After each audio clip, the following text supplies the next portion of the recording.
Hey everybody, so a little while ago I was watching YouTube, like I do sometimes, because I learn a lot from it, and I saw this video from Linda Celestian, I think I pronounced her name right, hopefully. So she put plastic wrap over watered down acrylic paint, and it made almost like an icy effect. So I wanted to try this for myself and see how I could use this in the future.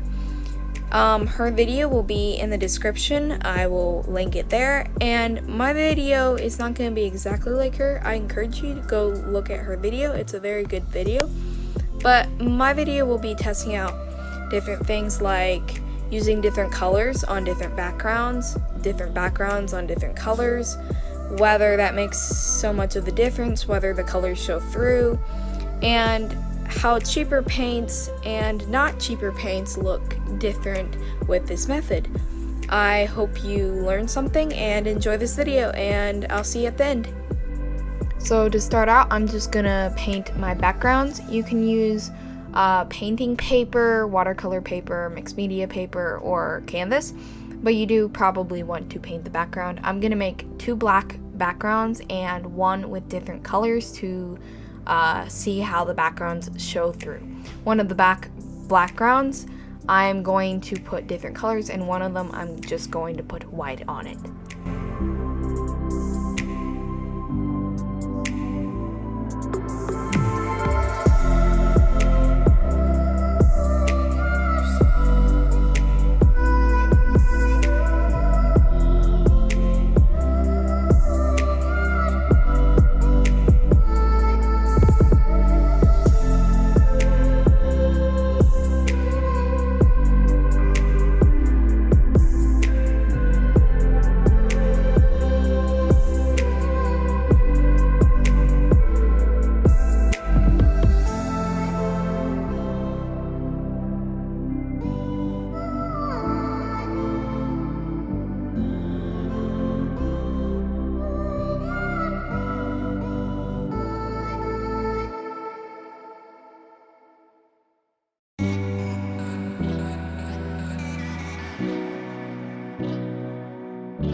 While the backgrounds are drying, I'm just going to mix together the paint I'm going to put on, and I'm only going to mix water in with these paints. You can use a thinner pouring medium to make a different result, but I had water around, and frankly I basically just wanted to test what water would do. I wanted to see whether it would become too thin, whether it would crack, just all of that stuff. I'm going to be using Sargent Art acrylic paint, a pretty good acrylic paint, but I'm also going to use Arteza paint, which is pretty much a premium acrylic paint that the quality is just on another level. I wanted to see how would it change the look and the feel of the painting. I'm going to use ultramarine blue, silver, and lemon yellow.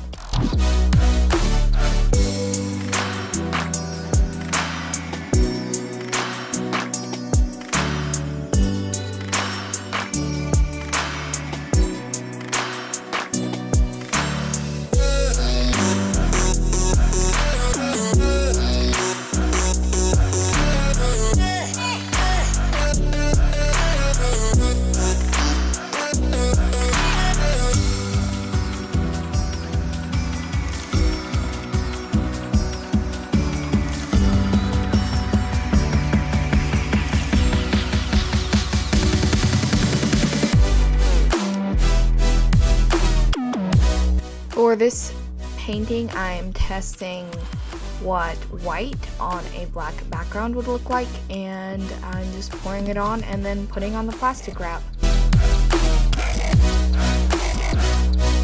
Once you put the plastic wrap on, you basically just want to make wrinkles in the wrap with your fingers and maybe shift the paint around a little bit if it didn't reach as much of the surface as you wanted.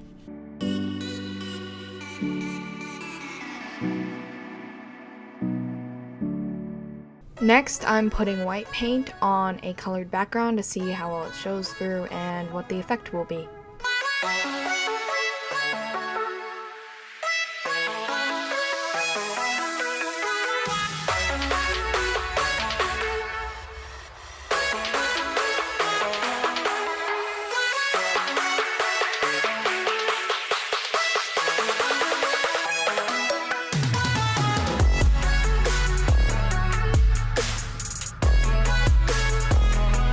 For this painting, I'm going to put different colored Arteza paints on a black background to see how the different colors look and also how a higher quality paint will look.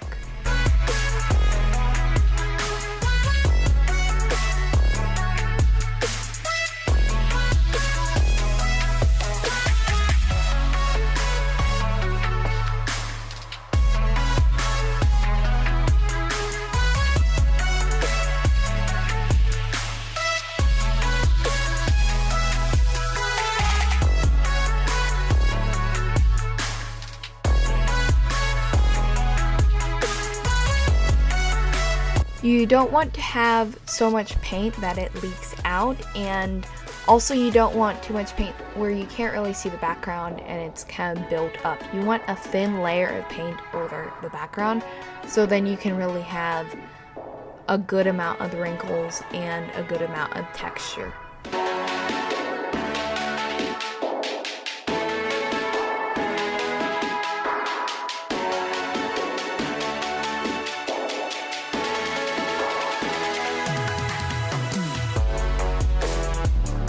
I ended up having too much yellow paint and I didn't want to waste it, so I put it on a piece of paper that I didn't paint beforehand with black or some other color, just regular old watercolor paint paper, and I wanted to see what the effect would be.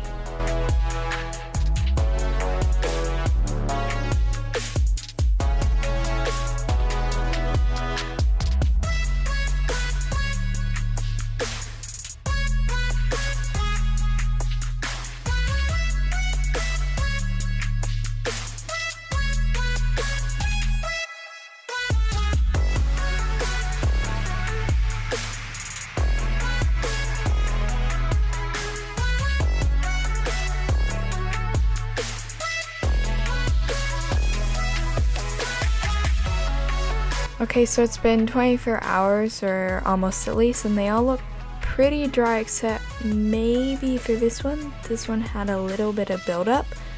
It does kind of move around when I touch it, but I pretty much left these alone. I may have touched them a little bit, but it shouldn't matter that much, and let's take off the wrap and see how they look. Okay, so this one was the white and on black. It was just regular old. It only covered, as you might see, it only covered part of it. So we'll see how it comes off. This one seems to have a little build-up here too, but I don't think it'll dry very well if I just leave the wrap on. So.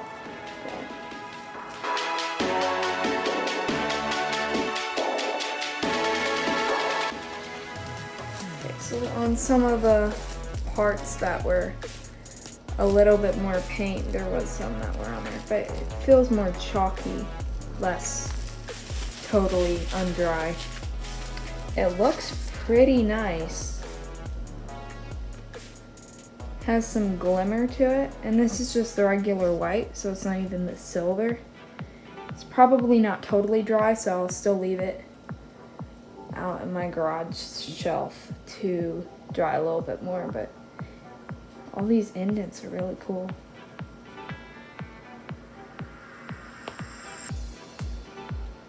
It would look very cool in a frame. That's probably how I'm gonna hit it. This almost looks like a leaf. Okay, so let's look at the other ones. Okay, so this one is the white on the colored background. I wanted to see how well the background showed through. It was a very dark background, so I wasn't sure how that would affect it, but this is just white. So it's watered down white on a colored background. We'll see how this one pulls out. This one definitely does have some undried paint in there, but it might just make it look even cooler. The back has a dip, but it should look fine on the frame.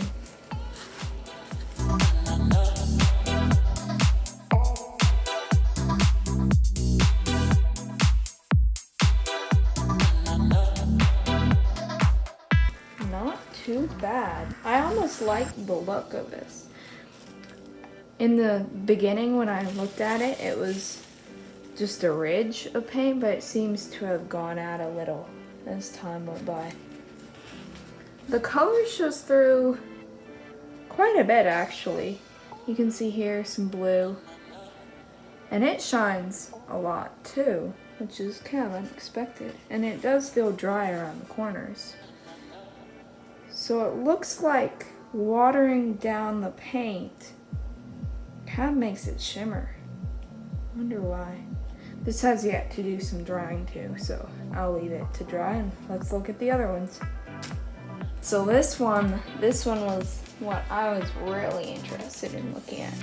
So this one was the colored paint, Arteza paint. So it was a little bit more expensive paint on a totally black background, and I wanted to see how it did that. So it had yellow on the side, silver, shiny silver on this side, and then blue on this side. So let's see how that turned out. And you can see I put a lot more paint, given that it had lots of colors. A lot more paint on this one, a lot dripped off, and seems to have made a lot more cracks, a lot more wiggles than the other paintings seem to, but let's see how it looks.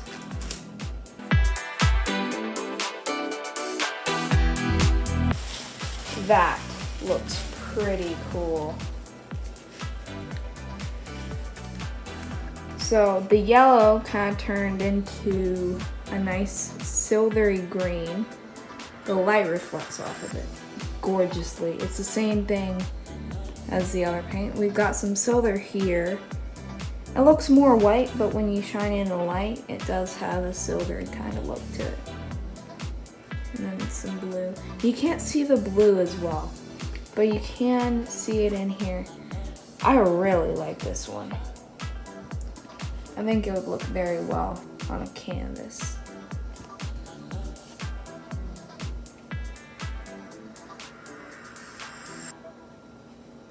Let's see how the last one did. So let's see how this one looks. This one, I basically just took some leftover yellow watered down paint that I have from the colored one, and I wanted to see how it looked. So it doesn't look like it did much. It does have some wrinkles on the plastic, but it doesn't look like that affected the yellow at all. But let's see. Yeah, so I think since the yellow is such a bright color, and then I didn't paint this paper, it does have some marks, but they're very faint. You can only see them in the light. It does have a cool effect once you look at it long enough, but I don't think just hanging on a wall you could see what was going on here. I might cover it again with some more paint and then see what happens. There are some cool ripples here. I think some light paint, some lighter paint on a white background does not work, but it did make a cool effect. So these are all the paintings that happened. I would say that this experiment was a success, except maybe for that one. That one just told me you can't put a white layer on top of a white background, which makes sense. Interestingly enough, I'm not so fascinated about the wrinkles, which is what I thought the experiment would be about, but more about this shimmery layer that the paint mix with water makes. And that's just fascinating. I thought it would water it down too much to even do that, but it does it with the white and it does it with every single one, even even the yellow. So we'll have to see what happens with that. I enjoyed this experiment immensely. It was a great way to let my hair down, and it was pretty cost effective because I didn't use canvas, I used paper. And I would highly recommend you use this method if you like the results. Remember to use a black background if you're using a light opaque color, because it won't turn out very well. I did, afterwards, I took a acrylic black pen and I drew lines on it where the ripples were so you could see it better, and it did turn out pretty well. But if you do want that icy effect, don't do that. Otherwise, I don't see how you could really fail with this. And if you mix it with other acrylic painting methods, it can be great. So I hope you enjoyed this, and remember to like and subscribe, and I'll see you later.